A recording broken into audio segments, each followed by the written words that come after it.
Hello and welcome to the first episode of the Help Find the Others podcast. If you're joining me from my YouTube channel, well, I welcome you and thanks for following the rabbit hole.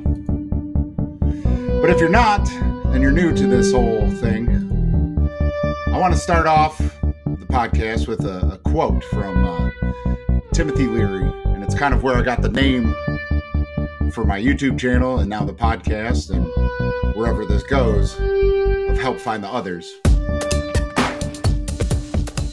That quote is, admit it, you aren't like them. You're not even close. You may occasionally dress yourself up as one of them, watch the same mindless television shows as they do, maybe even eat the same fast food sometimes. But it seems that the more you try to fit in, the more you feel like an outsider, watching the normal people as they go about their automatic existences.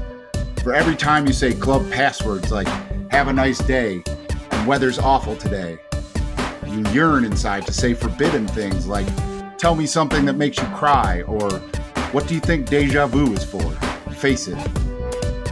You even want to talk to that girl in the elevator. But what if that girl in the elevator and the balding man who walks past your cubicle at work are thinking the same thing? Who knows what you might learn from taking a chance on conversation with a stranger? Everyone carries a piece of the puzzle. Nobody comes into your life by mere coincidence. Trust your instincts. Do the unexpected.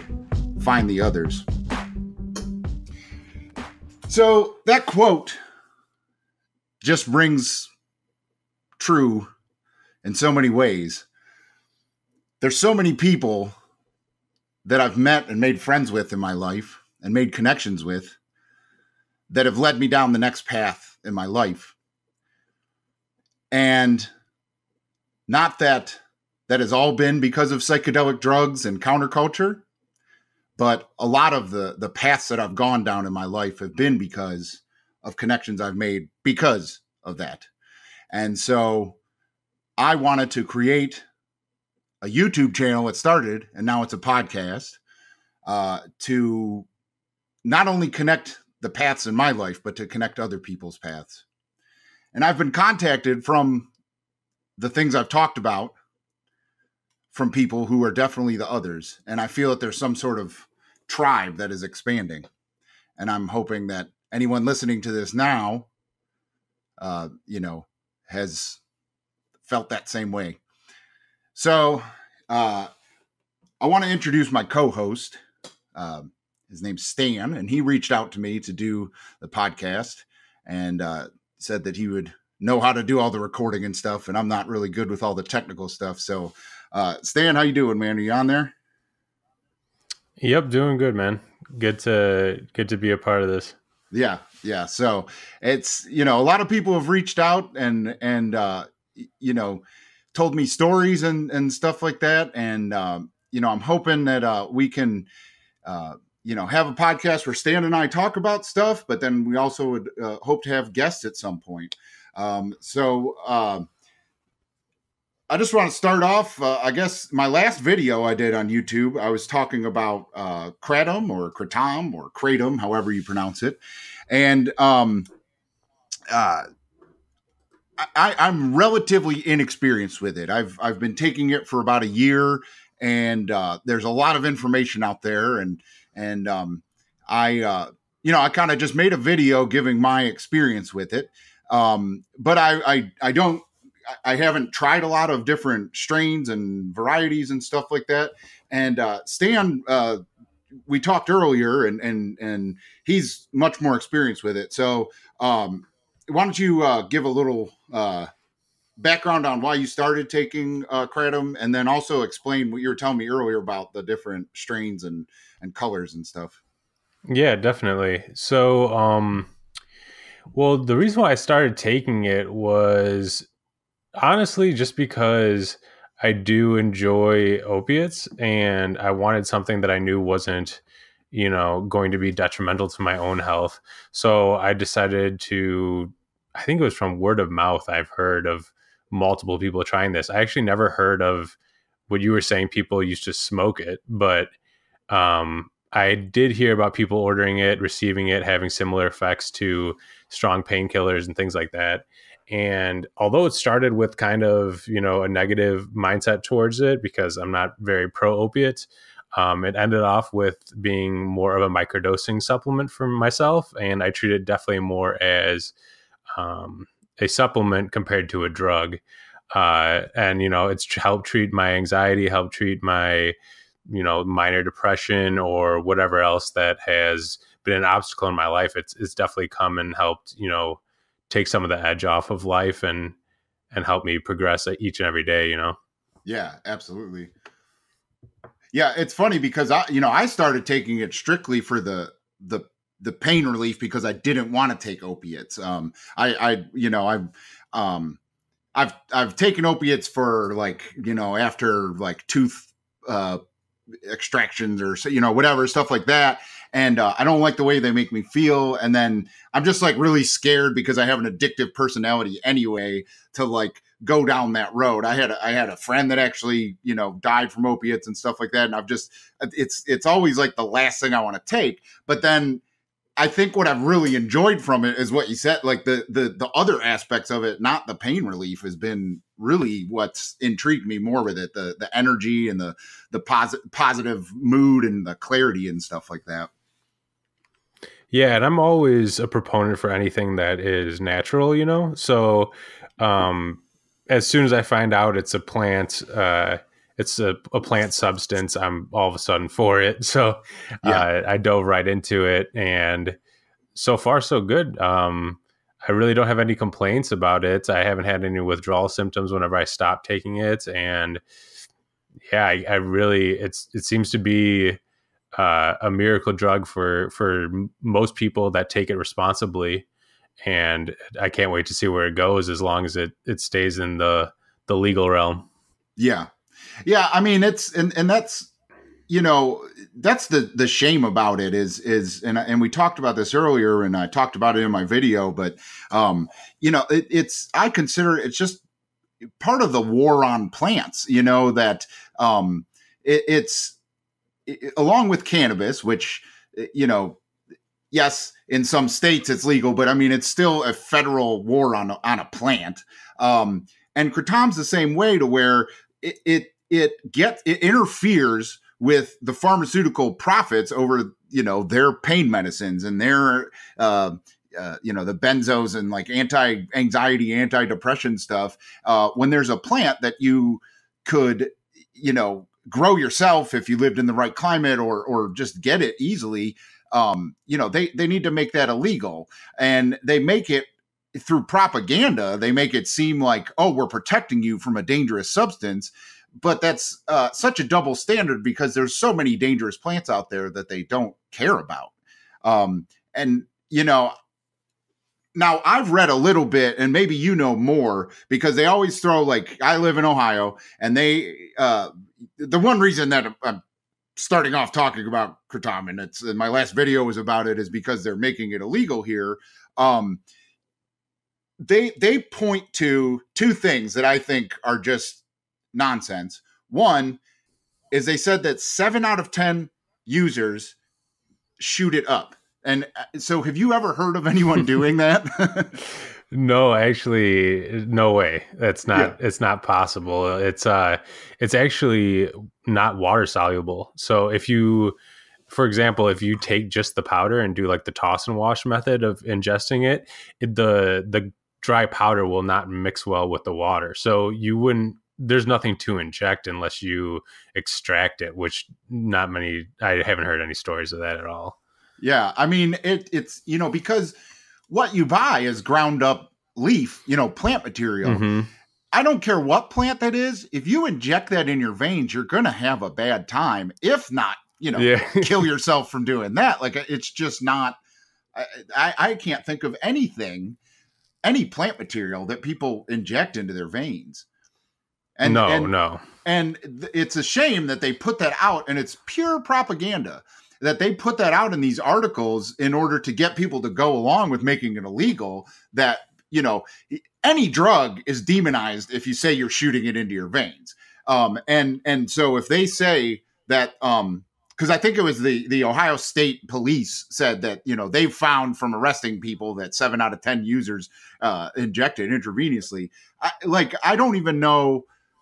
That's got to be a flat out lie. Like, I can't even see that they're misunderstanding what users are getting caught with, But I would just think any plant material like that would, if not kill you, send you to the hospital. Yeah, no, and I'm pretty sure it was the FDA that reported that. Or was it? Okay. I'm almost positive it was the FDA spokesman, because every other month, I want to say, they have another report about Kratom, and it's just getting monotonous at this point. But going back to what you said about how it's cutting into profits, I actually wanted to say that the main reason, it's actually crazy. I'm pretty sure it's illegal in Thailand, where it originates. And the reason why it's illegal there is because when it first was found and, people were using it, it started as a laborer's drug. So they would chew the leaf while they were tapping rubber trees for latex or similar hard labor jobs. And when that started rising and the popularity of that started rising, the opiate demand slowed down. So in Thailand, they started losing money on opiate taxes and tariffs and things like that. And that's why that became illegal in the originating country, which is so strange. Yeah. Yeah. I mean, it's you always follow, what something disrupts. If something's made illegal, if you follow what it could possibly be disrupting, you're going to find a very profitable enterprise, I'm sure. I mean, it's just like, I've read a lot of stuff about when cannabis was first made illegal in this country, that some of the biggest lobbyists of Congress at the time was the DuPont company that made, they had just come out with nylon rope. And at that time, all rope was made with hemp. And they came out with nylon, and they were able to basically, line the pockets of enough congressmen to wage this war against hemp, which, marijuana got thrown in with. They created this whole racist campaign saying that, black people and Mexicans were smoking weed and then killing people and raping people and stuff like that. So they got the whole the morality police to get citizens to go along with making, what had been a ditch weed up until that point, to make it illegal and to demonize it. But the actual funding to start that movement came from, the textile industry that wanted to get rid of its competitor. Because nylon takes a lot of processing to make, and it's a petroleum product and all that, to where hemp grows from the ground and is plentiful, and you can get 2 or 3 harvests a year out of a field, and the paper industry's threatened by it and everything. And it's funny because you look forward to now, to where we've made a lot of headway in states with medical marijuana or recreational marijuana to use it as a drug or as a medicine. But hemp is still very illegal. There's only few states that it's allowed to be grown. Like, hemp is almost more illegal than marijuana at this point, which is at least federally, which is pretty bizarre. And it goes back to what we were talking about earlier too, with how stupid in the state of Ohio is that they're going to make CBD oil illegal, which is derived from the hemp plant for the most part. But yet we're a quote unquote medical marijuana state, even though there's no access to it currently. And then, the product of that plant that is very medicinal is going to be illegal. And it's the whole war on plants and war on drugs, for the most part, is just so ripe with double standards and just a bunch of stuff that just really lacks logic. Yeah, and to me, it's just all of that is so dated. I don't know. You'd like to think that it's 2018. We're progressing. We are free-thinking people at this point. We understand the machine of the government and our role in society, and we can think beyond, the norms of the past. But with all these old people in government and, not the right people making the best legislation, I don't understand the CBD thing at all. But I'm hoping that things will turn around.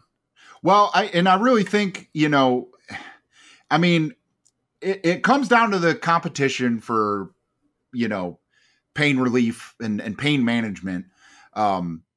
But it also just comes down to, like, if it works, they want to sell it. They don't want these small companies that have popped up everywhere. And they always throw out that, it's low quality, untested Chinese hemp products that come in and stuff like that. And it's like, well, that's your fault. You don't allow American farmers to grow hemp, like they basically, our country, from the way that, like, I used to work at a USDA project, and like all of the funding and stuff from the USDA basically forces farmers to grow soybean and corn. And it's very hard, and you have to have a very bold farmer to go out and grow anything else other than those two things. And they would, if they could, grow hemp because it's easy to grow, and it's used in so many more products other than just the fucking animal feed that they do that they grow soy and corn for. Well, and doesn't the government pay for any overage on? If you have over surplus of corn, I'm pretty sure the government will pay for that excess, even though it's not being used. No, it's under. If they subsidize it. If you didn't grow enough, but only if you were growing corn and soybeans. And so it's and because farmers need that insurance against crop loss and flooding and whatever. Well, they grow corn and soybeans, and I know in Kentucky, like, farmers they're probably, at least as far as what I've read, Kentucky is the most accepting of farmers growing hemp, and like the farmers want to, like, every farmer wants to grow hemp there. So, I mean, I think it'll change, and I have a lot of faith with all of this, with war on drugs and everything, that, there's just a generation of politicians that need to move out of office in order for and it's not even a Republican versus Democrat thing. I mean, it really is a generational, like, well, this is the way it's always been kind of crap. And like, it just doesn't work now anymore, Mm-hmm. I mean, no, I agree. I think that change will come with that turnover. You already see it with, even this round of elections. So yeah. So you were talking about it earlier, and in my video, like, all I've experienced is red and white Kratom, but you were telling me about the other the colors, and so why don't you go over that again? Yeah, definitely. So yeah, the primary three colors of the leaf, or of the stem, the stem of the veins, is red, white, and green. People have actually said that it's more of a marketing thing, and there is no real effect change between the three, but I think that there totally is. I think both of us agree that there's a difference between red and you've tried the white, and you can tell that there's different effects with each color. Yeah, absolutely. But yeah, so the majority of the leaves actually are red stemmed and red veined, but to create the powder, they destem the leaf and they dry it. And the drying process is actually what creates the color. And that will create the green, the white, or the red. The red will be something that is rapidly and intensively dried out with lamps and high temperature. Whereas green will be in a cool room temperature room with no lights and just letting time take its course. And white will be along the same lines as that, just a shorter lifespan or shorter time span for the drying process. But that's what creates the different colors that you see out there. And it's crazy just because the drying process, creates the effect, which is wild. Yeah. I mean, like I said, I mean, it's almost two different drugs, the red and the white. I definitely, like I've been taking, most of my pain is my hip and my knees. And it's hard to get a good, like, comfortable position when I'm sleeping. And so I found the red has really helped for that at night to really make me more comfortable. And then the white I've used, in the morning, like, when I drink my coffee and then to go to the gym. And it's been like the best workout enhancement drug I've ever taken. Not that I've taken a lot of workout drugs, but I mean, like, I couldn't imagine doing some sort of,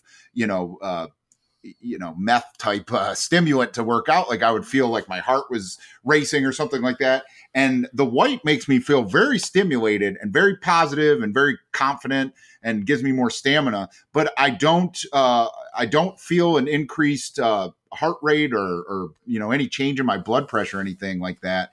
And I mean, that's really, key for me is, motivation to get up and do something, Mm-hmm.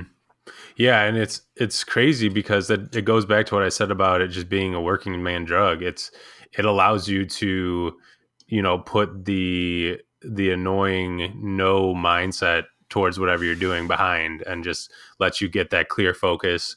And do you take it right before you go to the gym, or do you take it, an hour or two before? I take it right before I go to the gym, and then I walk the track for about half an hour, and then like I'll feel it like kind of kick in, and then I'll go do lift weights, and I have a couple different like circuits that I do, and I'll do that afterwards. But I walk and let it like kind of I start feeling it, I start feeling like a little rush, Mm-hmm.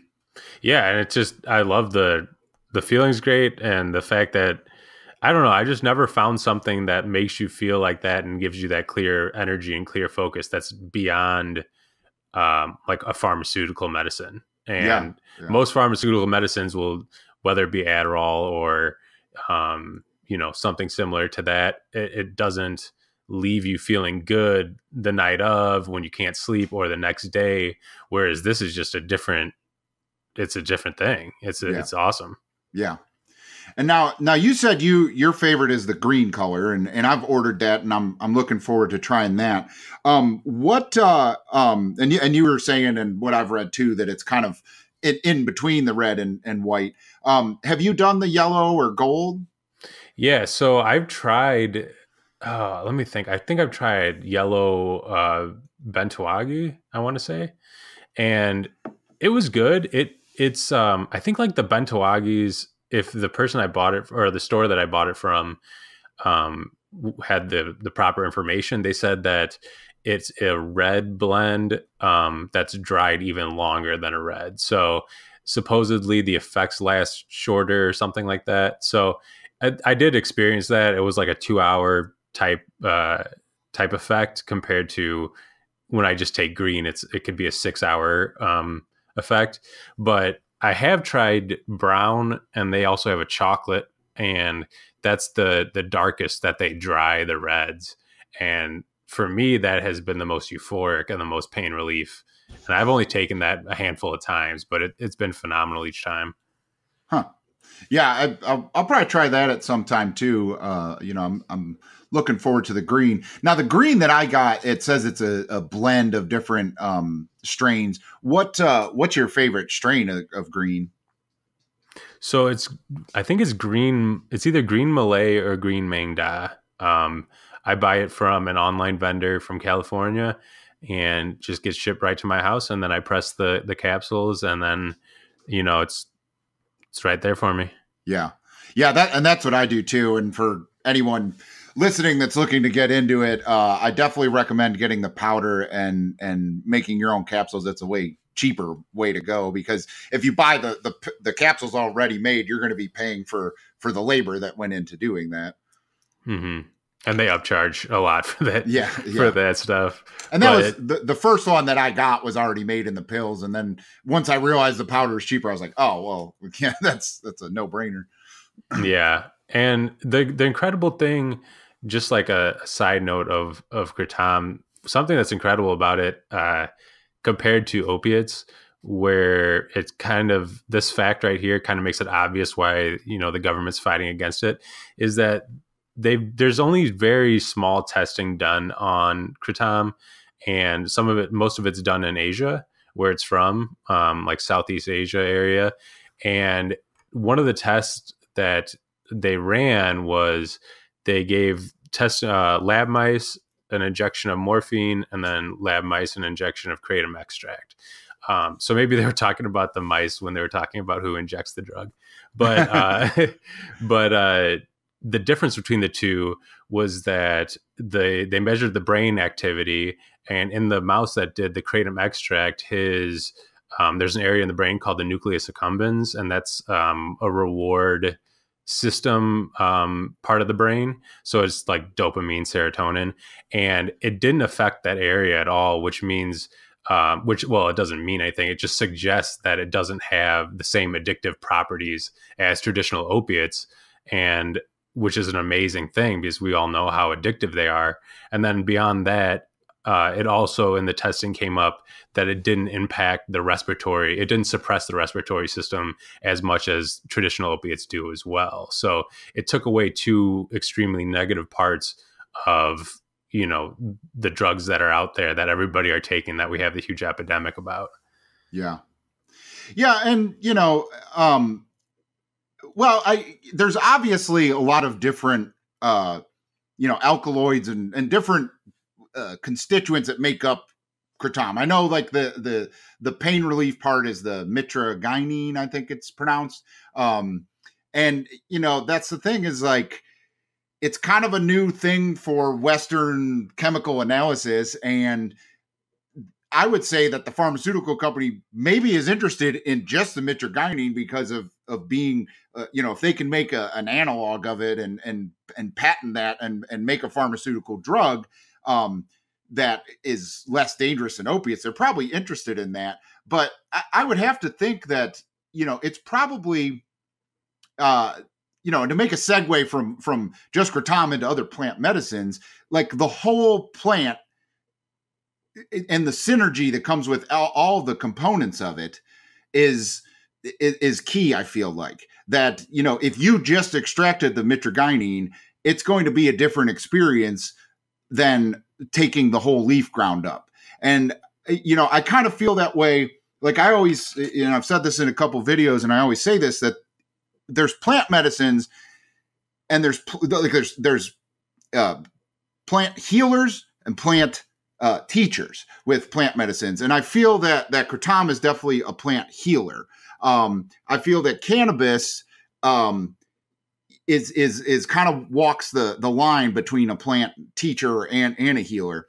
But cannabis is the same way, to where, when they've extracted or made a synthetic THC in Marinol, like that drug sucks. Like, there's very bad, reviews out there of that drug, but very few people have a bad experience with cannabis, the whole plant, that there's obviously synergies between all the cannabinoids that are in it and all the other things, Yeah, that's actually one of the big marketing pieces of CBD currently is not just pure CBD. They call that CBD isolate. It's CBD hemp oil. So it's all those cannabinoids that you were talking about. And the marketing term is the entourage effect, which is the synergy between all those that come together when you're taking hemp oil and not just 100% CBD. And those, like you said, people report amazing benefits from all those working together instead of just one picked out. Yeah. Yeah. And I think, that's just another threat to Big Pharma, because they couldn't possibly make a pill that has all of the the things that make up cannabis. They can't condense that down to a pill. Yeah, but and then to jump in from there to psychedelics, like I think that's why plant what I would call plant teachers, even though it's not a plant, it's a fungus, but taking cubensis mushrooms or any of the psilocybin genus, and then salvia, all these plant psychedelic drugs. They have all. You can't just take like psilocybin out of that and have the same experience as eating the whole mushroom. I feel like I've never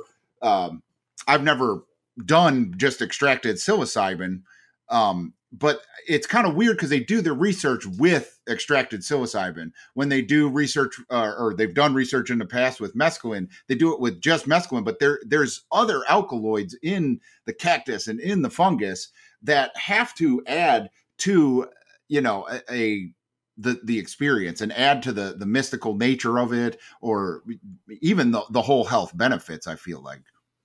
Yeah, I'm sure. I've never even heard of extracted psilocybin. Never heard of that. Well, I don't want to talk out my ass here, but I believe they can even like synthetically make psilocybin. But I have read it's what do they call it? It's like blue crystals or something like that, and it's some sort of alcohol extraction where you liquefy it and it makes these crystals that people take. And I don't know if it's really been done fully by chemists or anything. I think it's kind of like anecdotal evidence of people doing these extractions. But they say, it's a much cleaner experience and it comes on right away and it doesn't last as long and stuff like that. So I don't know. It's interesting. I've read a few things on Irowid and stuff like that of people doing that. But whatever, like when they do the Johns Hopkins trials and all the stuff they're doing that MAPS is doing and all the psilocybin research that they're doing right now, it's a pill, it's like a white powder. So it's some sort of extract or synthetic psilocybin. Okay. Yeah. I mean, they have, there's a research chemical out there called 4-ACO-DMT, and that is a synthetic, it's a synthetic, people claim it to be a synthetic psilocybin. I've never tried it, but that's what everybody says. If you don't have access to mushrooms, grab 4-ACO-DMT, you're protected under the Analog Act, and it produces similar results. But like you said, there's no way it's the exact same experience. I don't believe that. Yeah. Well, and I wonder, too, like, there's so much variation in people eating whole mushrooms. There's so much variation in not only dosage by weight, but just in the even with people taking the same dosage in their experience. And I wonder if that has to do with different chemical makeup of each batch of mushrooms, or if it's the person. And I wonder if you were doing like the 4-ACO-DMT, if everyone was doing that same dosage, if they would have similar results, or if they would more frequently have similar results to each other than people taking the whole mushroom. I think there's a lot more variation or stuff left to chance when taking the whole plant or the whole mushroom. Yeah, absolutely. Each mushroom, and that's the problem I actually have with microdosing mushrooms is the fact that you don't know how much is in the chunk that you just picked off, Yeah. So, I'm sure there's no way to mimic the naturally grown mushroom at all. Yeah. And to go into microdosing, we were talking about that earlier, that I've had quite a bit of experience with microdosing mushrooms just because I've had very good access to a supply of them, and I've ground them all up into one homogeneous powder and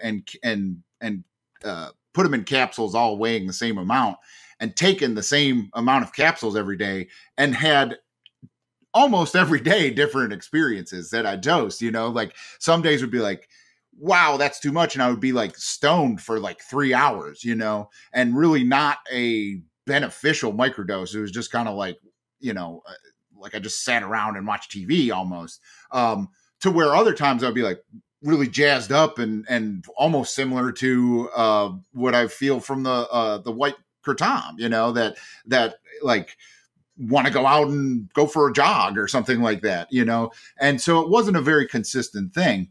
And like I mentioned in my one video or my live streams I've been doing on YouTube, I've recently started LSD microdosing. And with doing it the volumetric method, which is where I take the paper hits and put the whole amount that I have into a graduated 100 milliliter of distilled water, and then take a specific milliliter amount, I may not know the actual micrograms I'm getting, but I'm getting a consistent dosage every time. And I think that is easier to dial in the experience I want to have on the dosing days. Yeah, it definitely is. I've had similar experiences with the mushroom microdose where one day is the perfect dose, and the next day is either you wanted to take more, or you wanted to take less. It's definitely out of your control, I feel. Yeah.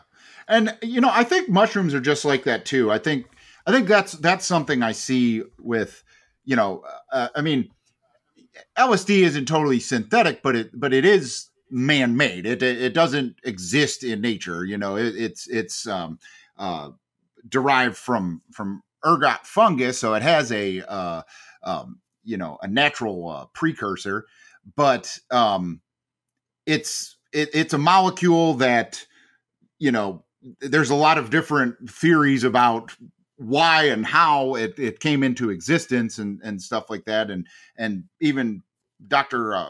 Albert Hoffman, who first discovered it, you know, he doesn't think it was by chance. He feels there's a spiritual nature to why he was chosen to be the chemist that discovered it. And, you know, he discovered it, and it sat dormant for 5 years until he accidentally got high from it. And he doesn't think that was by chance. And but still there's a consistent man-made nature to it, to where every time I've taken mushrooms and I've tried to nail like the perfect dose that I won't be too scared, I won't have a bad trip, or but it won't be just a party dose. It's different every time, you know, no matter what, mindset I try to go in, whatever setting I try to surround myself with, and it just takes me for a ride. And I to go back, I attribute that to, it's the whole plant. There's a synergy and a lot of other things that we haven't even discovered, that, you know, a lot of compounds and chemicals and stuff that are actually in these mushrooms that we haven't discovered yet, that add to that whole experience. Yeah, it definitely goes beyond just the number on the scale. You know, it's and that's where it differentiates, to me at least, between itself and acid. Yeah. Because with acid, you can dial it in. If you take 100 micrograms, which is, you know, the standard tab, you're gonna, you know what you're gonna expect. It's gonna be nothing more, nothing less, unless the environment around you is terrible or something like that. Yeah. But with mushrooms, yeah, it's just a whole nother beast. And I think that's just the nature of the magic mushroom, and it kind of summarizes it with being completely unpredictable. Yeah. And I think it plays into my like views on what the eventual and logical like legal status of all this stuff should be, is that, I think because of the consistency, even though the extreme potency of LSD is mind blowing, and that, that Albert Hoffman, when he like accidentally got a little high from it and like had to lay down. And then he was like, that's when he was like, wow, this is something more, because he thought it was would help pregnant women with like uterine contractions, is what they thought this drug would do.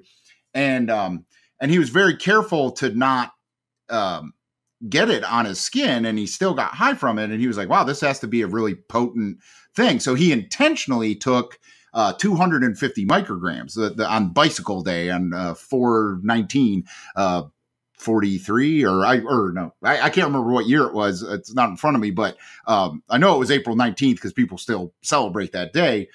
He didn't think that would do that much. He thought that was going to be a threshold dose, and it was a dose that I, don't think he ever even suggested anyone do again, where it's that potent. I mean, it's insane that a quarter of a milligram, took him to a personal hell, Mm-hmm. Yeah. Well, and you actually had the year right. It is 1943, but yeah, the dose that he took is, although it was by accident, I'm sure it was a hell of a ride. Yeah. Well, and it's funny. Not Aldous Huxley. Owsley Stanley. Do you know him? No, I don't. Who's that? Oh, okay. So Owsley Stanley was, he's a really interesting character, and he didn't have any chemical training, but once he did acid, he decided, like, I'm going to learn how to make this stuff. And so he ended up not only being basically the main acid chemist in the San Francisco, acid test whole era with the Merry Pranksters and Ken Kesey and all that. But he ended up being the sound guy for the Grateful Dead. And I don't know if you've ever seen their stage sound setup that they had for a decade or so. Is called the Wall of Sound. He like designed this. I mean, he's insane. I mean, I might do we could probably do a whole podcast talking about him, but he like basically, because 250 micrograms was what Albert Hoffman took, he was under the impression that that's what everybody should take, and that's what he made his hits at. So everybody that did what he called it White Lightning was like the brand name that he came up with or whatever for his acid. All of the caps and I think he did it in powder and capsules, was all 250 milligrams or micrograms. So, people were taking a lot more acid at this time too. And it was also legal. That's incredible. Yeah. But I think what I was going to say about the consistency along the dosage range of LSD is it lends itself more in the future to be, a prescribed pharmaceutical drug, especially in the microdose range, that you could make these pills that are just 10 micrograms that, if you don't trust people to have a whole bunch of acid, like you could give them a prescription for 5 pills, every couple of weeks or something like that. To be able to take this as an alternative to, antidepressants and anti-anxiety and stuff like that. And to follow the microdose regimen that I've been doing, I don't see why that couldn't be a prescription drug, to where that possibly you couldn't really do that with mushrooms. Like, I think mushrooms should be legalized recreationally, but they're an inconsistent along the dosage range and inconsistent results that I think it lends itself more to be if not recreational, like a sacrament kind of thing, like a spiritual thing to do, to not microdose with mushrooms, even though it could be beneficial. And I'm not saying people shouldn't do it, but that the mushroom could be, saved for infrequent larger doses as a spiritual enlightenment kind of thing almost. Yeah. And that's one thing that people have said about acid is that it feels more clinical. Yeah. Which is definitely a weird adjective for acid, but it feels more clinical than shrooms.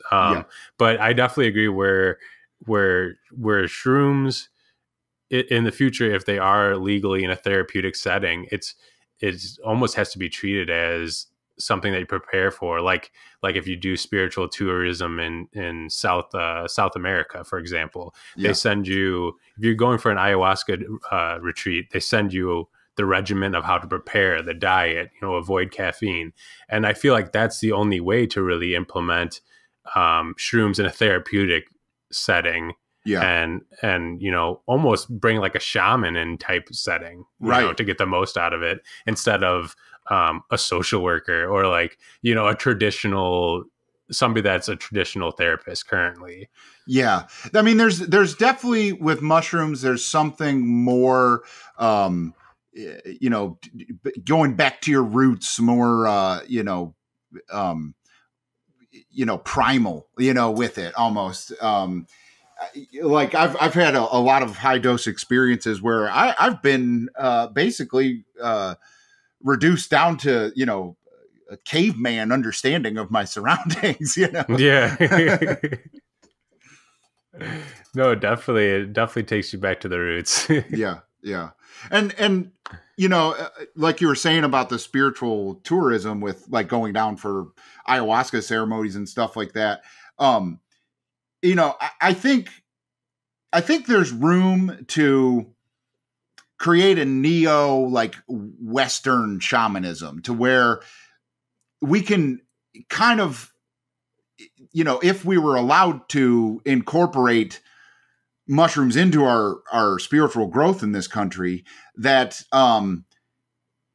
we could create and not steal from the South American culture and create a new Western culture around mushroom, sacred mushroom usage in this country. But like you said, not using like, the clinical setting that they do now, like having a more nature-based, guided experience. I think that would be very beneficial to be available for people that don't want to go the standard psychiatric route that we treat mental illness with now. Yeah, and like you said earlier, when we were discussing earlier about this, but that'd be a perfect complement to nature immersion. Yeah. Like you're saying, that would go, I feel like that's just hand in hand, Yeah. I mean, I had this trip, the last like higher dose trip that I've had was earlier this summer. And it was, I was able to be by myself in, at my, where I grew up in New York, and some land I own there. And I ate, I don't remember how much, but it was maybe 10 or 15 grams of the stones, the sclerotia. I don't know if you've ever taken those, but you have to take quite a bit more. So 15 grams of sclerotia is not like taking 15 grams of okay. So, it's about like taking like 2.5, 3 grams of dried mushrooms. It depends. I mean, again, they're all over the board, potency wise as well. And they might have different alkaloid makeup than the fruiting bodies though. But regardless, I took it, and it was just a beautiful day. Like, and it was crazy because I was up there for 2 days, and it was rainy and shitty. And then the one day I had set aside that I could trip, it was just beautiful. And I mean, it was like 70 degrees and, slightly cloudy and breezy. And I mean, it was just beautiful. And like, I just wandered around, this 100-acre plot of land. Like, I have a lot of botanical knowledge and stuff. And like, I got in my head, I'm like, I'm going to categorize every plant that I can find on my property. And like, I was just going through and trying to remember Latin names of plants and writing it down. And like, I was just walking through a field, with my shirt off, like rolling around in flowers and stuff like that. And it was like, what? Who in their right mind would say that needs to be illegal? Yeah. Like, yeah. That needs to be allowed for people to do. Someone that is sick of the rat race and, works in downtown Manhattan and never walks anywhere but on concrete, to have a weekend where you can go somewhere and someone that knows what they're doing, and, can provide that experience to you. I mean, it'd be life-changing, and you wouldn't even need to do it more than once, probably, you know? Yeah, I mean, for people that don't, what I've seen at least with friends and people that I've talked to about psychedelic experiences is for the people that don't do it frequently and just have that one powerful experience. That's all they need. Yeah. You know, they don't end up coming back to it just because of how powerful the first one was. And that's probably, I feel like that's how hopefully it will become. Yeah. You know, Yeah. not saying I don't love doing it multiple times. I'm just saying for people like with the people that I think of that either have been sober their whole life or, you know, friends that just avoid drugs entirely, but maybe are dealing with depression or something like that.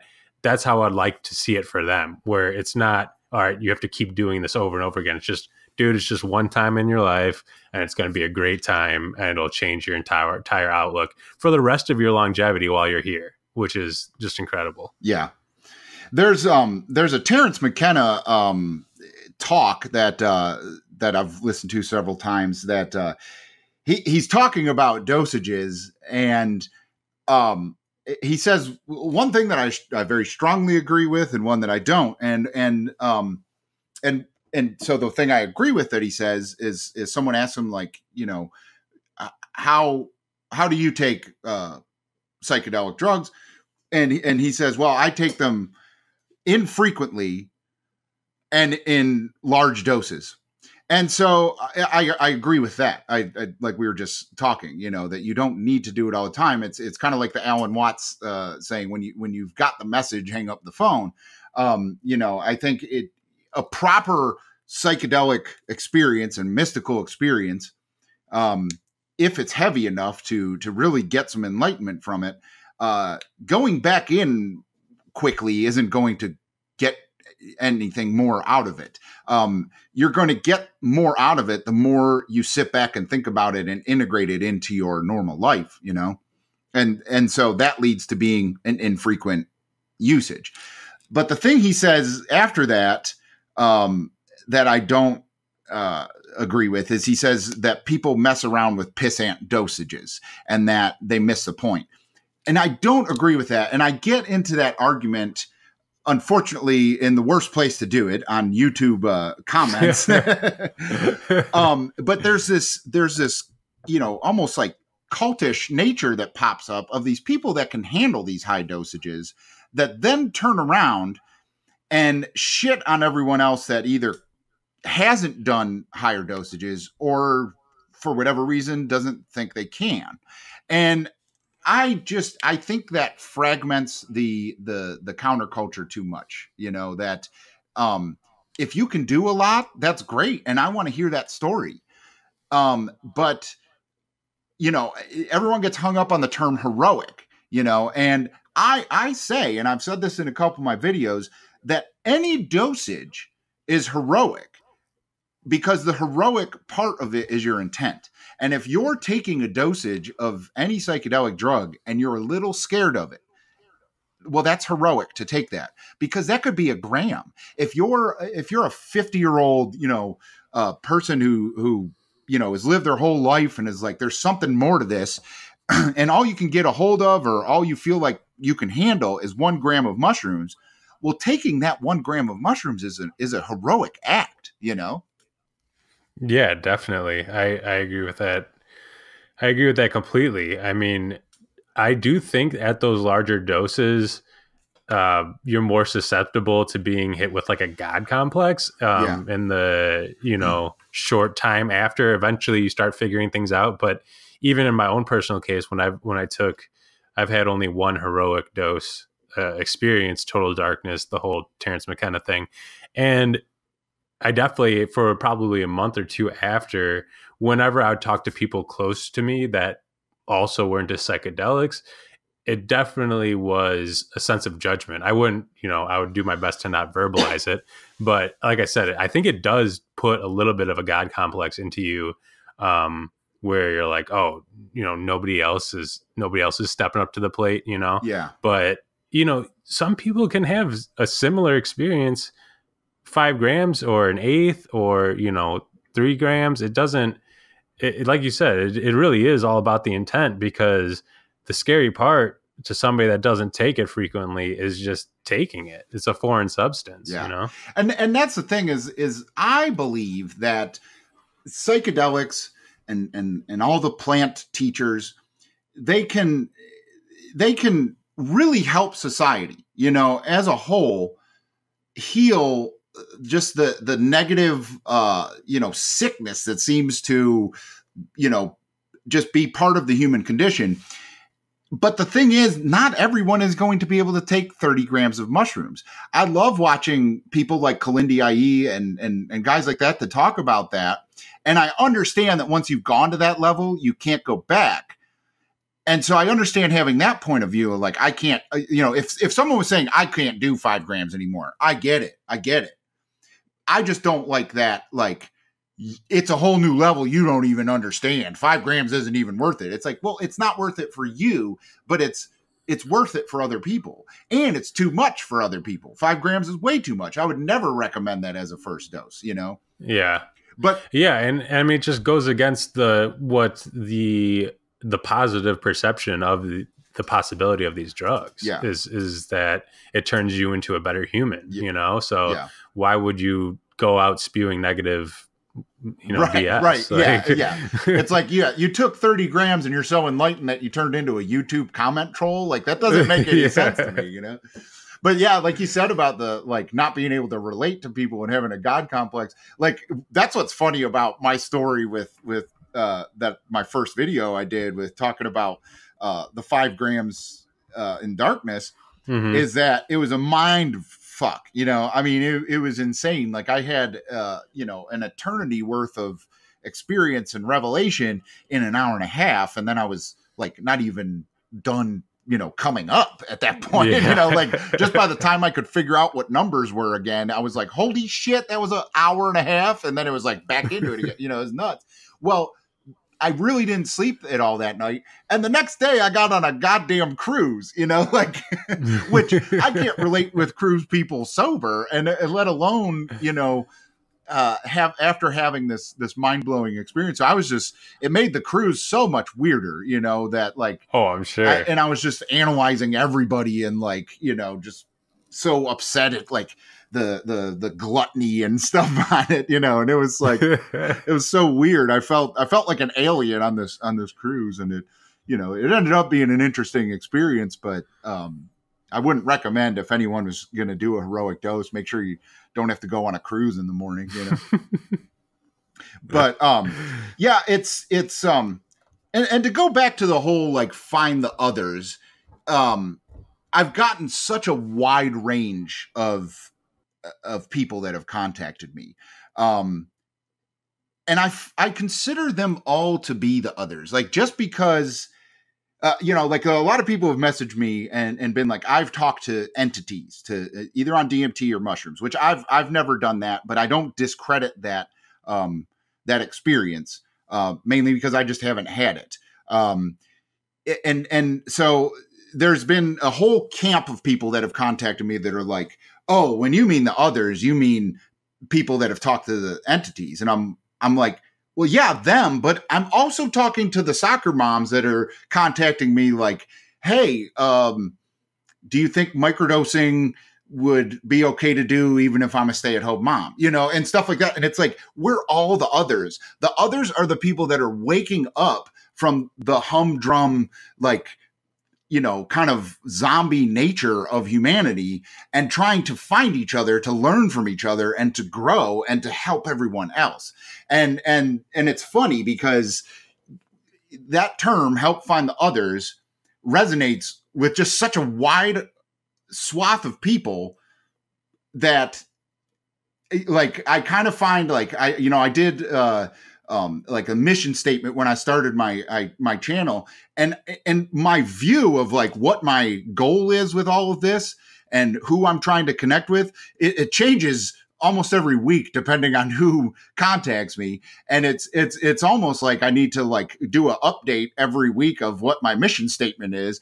But it's funny because the whole psychedelic world, like, the people that microdose don't think they can do the high dosage, and the high dosage don't think they could do the microdose or low dosage. And it's like, I kind of want to be that bridge in between both views of dosage, you know?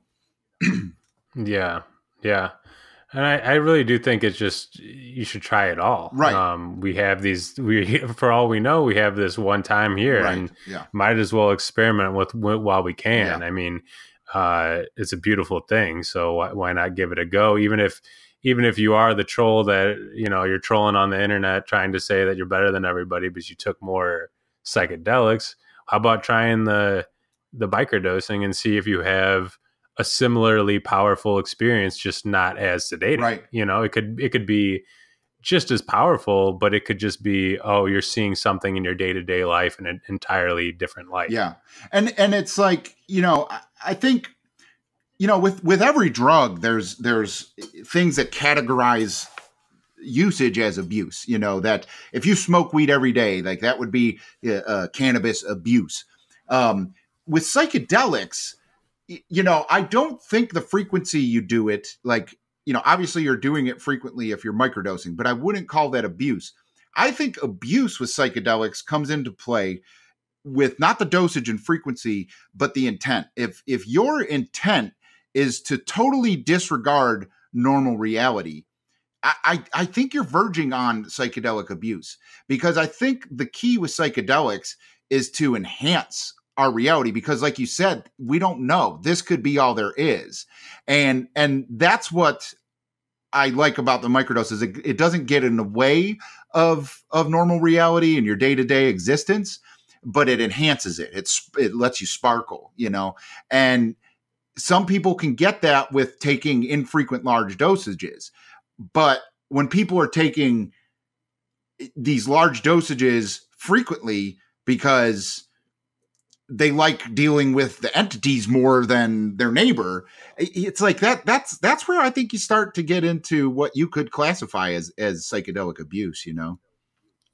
Yeah. And another thing to note about psychedelic abuse is definitely, I think part of it, to me at least, is if you don't integrate it. And that's definitely part of just avoiding everyday life. But something I've even battled with and I've had to confront and things, and throughout these experiences throughout my life, is just making sure it's not just part of the routine. You know, Yeah. It's not just part of, all right, you let your life culminate and all the shit starts to pile up, and then that's your escape. And then everything, you have the blank slate, you know, you're good for a few months, and then the routine and the cycle starts piling back up again. Yeah. If you let that be the driving course your intent, or be the driving force behind why you're taking these psychedelics, I think you could definitely classify that as abuse, because there's no progress. There's just a cycle, you know, it's just repetition, and it can go on your whole life without you even noticing it. So it's, the integration process is definitely one of the most important parts out of the experience, in my opinion. Yeah.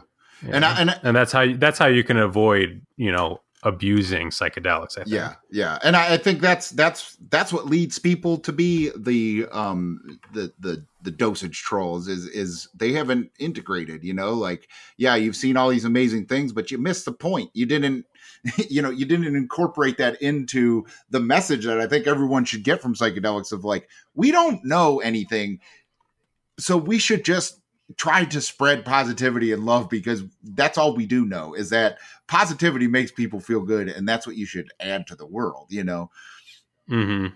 Do you think that at some point you can stop learning from psychedelics? Do you think, you know, like the Alan Watts quote that you said earlier about hanging up the phone, do you think that there is a plateau point in psychedelics when, you know, everything connects and you have the realization that everything is one and you're part of it? Do you think that's the top of the mountain, or do you think there's more and to keep going? Well, I mean, in my experience, yes, but not for good. You know what I'm saying? Like it's like you can have a phase in your life where you seek the answers and try to find what you're supposed to be doing and stuff like that, and find the right path that's going to reach your potential and everything like that, and get hooked up with the people that did not come into your life by coincidence, and then take it from there until, you reach another crossroads. And so that's kind of what happened with me, is that, when I found psychedelics in high school, I was very depressed, almost suicidal, just into like goth music and stuff like that. And I started taking psychedelics and totally became another person, a more positive, I started listening to Pink Floyd and Fish and, all this hippie stuff, and going to hippie festivals and all that. And it led me to, move away from New York and start a whole nother life, and because of being part of the drug counterculture, those are the friends I made once I got to a new place, and, kind of learned a lot of things about myself, and made some really good friends that I've done some great things with and I'm still friends with. And then because I didn't stop, I didn't hang up. I didn't, I got the message and I didn't hang up. That evolved into other drugs. And I kind of like got away from psychedelics just because I was doing other drugs. And that just led me down a totally wrong path. So then that led me to the realization of like, I need to stop doing drugs. I need to, get with people that aren't in the drug culture. And from there, I was able to, find go back to school and find a career path and start a family and all of that. And then once that path became cloudy and I didn't know what I was going to do, then I discovered, all the, Terence McKenna and all the philosophers and stuff like that, the more like intellectual counterculturists, and was like, you know what, even though I'm an adult, like, I think I have something to gain from these. And so like the last decade of my life has been that, to where, when I first became a father, I was like, I can't do drugs. Like, you can't do that and be a father. And then I found out without drugs, I was a shitty father. And so in an attempt to be a better person and to be a better father and a better husband, and to really find a fulfilling career path, I turned to psychedelic drugs and to use them responsibly and in an adult nature. And they've led me on another path, and led me to this whole venture with YouTube and podcasts and wherever this is going to go. So I think that's the thing, is like, people take that message of like hang up when you've got, or that term of hang up when you got the message is like hang up for good. And that's not the case, like, yeah, you'll get another phone call, Yeah. Yeah. Yeah, I agree. Yeah. So, we're going pretty long here. So going forward with like kind of the structure of what we want to do with this podcast, like I want to add like guests at some point and stuff like that, but I would also like to do a, kind of a mailbag type of section, where people can send emails and ask questions and suggest topics to talk about. But since we don't have that now, I know you had mentioned in some texts and stuff that like having some questions of some stuff that I've covered in other videos. So, I mean, do you have anything off the top of your head, like any questions or anything? Not particular right now, but I just kind of wanted to, specify what I'm trying to do and what I'm trying to do to help you. Just to clarify with the listeners, first and foremost, I'm just a massive fan of, the channel, and I just wanted to reach out because I do have some, technical skill and ability to reach more people. So I just thought, with the message, I love the message. I love that all of these topics are presented in a discussion form instead of a talking to somebody with dominating opinions. It's more of taking all the sides, seeing it from every angle, and then trying to figure it out. And that's what I love the most about the channel. So first and foremost, I'm the biggest fan, and I'm just trying to be the voice of the listener. So I just want to be able to ask questions for further details where I could see some confusion or clarify things for listeners that would have the same questions. And, once we have more guests on and things like that,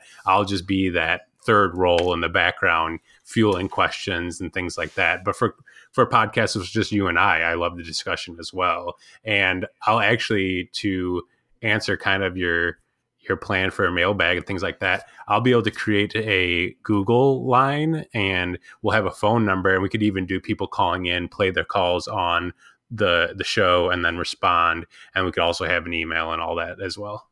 Oh, that'd be awesome. Yeah. And, I appreciate, your technical knowledge and reaching out for that. But you're also a great dude to talk to, and it's been pretty cool. And, we see things the same, way. And that's awesome. But like you were just saying about, like, I don't ever want to come off as a know-it-all. I want to, use my ability to, like, expand on ideas. And, I'm a big idea guy. I'm not a detail guy. So, I'm amazed when I mentioned about the bicycle day that I got the year right, because I just, if I'm not looking at it, like, I don't remember the minutia of things, but I do get the big picture. And I while I have, a somewhat scientific understanding of all of this stuff, and I've been pretty experienced with a lot of psychedelic drugs. I haven't done all the research on them. I haven't done all the drugs. I've never even smoked DMT or done ayahuasca. And I've talked to plenty of people from this, from doing this channel that have and stuff. And so, like, I don't claim to be an expert on any of this stuff. Like, I'm trying more to give my experience and tell my stories as well as I can.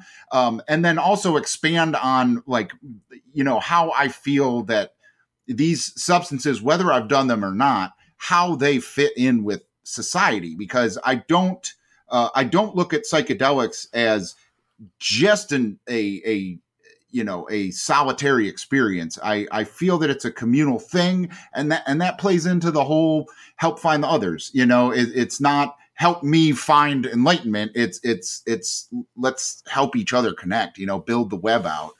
So I definitely, I thank you for reaching out, Stan. And I think this is going to be a good podcast.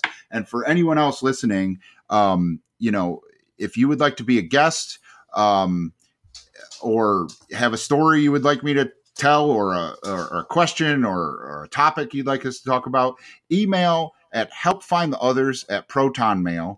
And like Stan was just talking about with the Google line, when we figure out how to do that, I'll mention that on the YouTube channel or wherever we post this podcast, because I think that's a cool idea to be able to have a caller, kind of message that we can listen to and stuff like that. So keep an eye out for that Google contact number. And I think that's all we got for today. So thank you, Stan, for setting this up. And it was good talking to you, buddy. Awesome. Yeah, we'll keep it going. All right. Until next time, let's help find the others.